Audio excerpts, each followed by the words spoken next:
said that the Indian media is not raising the question that it might be a false flag. Let's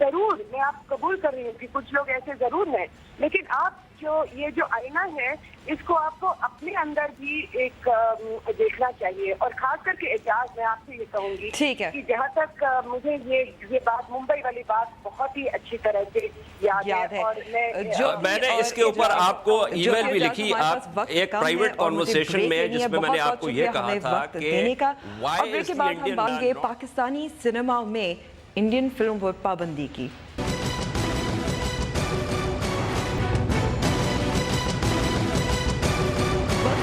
show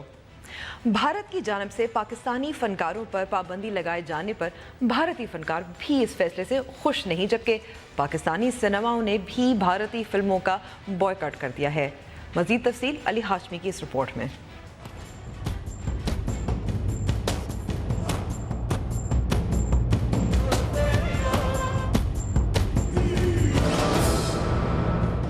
IMPPA یعنی Indian motion pictures producers ایسوسی ایشن نے پاکستانی فنکاروں پر بین کا فیصلہ تو کیا، لیکن خود IMPPA کے ممبر راہل اگروال نے اس فیصلے کے خلاف استعفیٰ دے دیا۔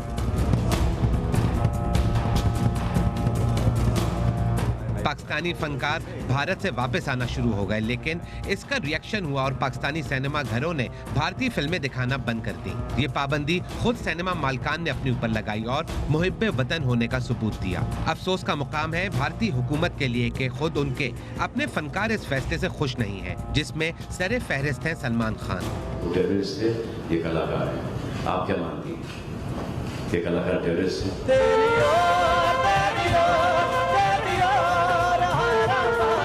اپنے دل میں صرف نفرت رکھنے والے مہاراشٹر انو نرمن سینا کے راج ٹھاکرے یا ان جیسے لوگوں کو یہ بات سمجھ نہیں آتی 150 کروڑ کی آبادی میں ہندوستان میں کیا ٹیلنٹ کی کمی ہے کیا کہ ہمیں ان کی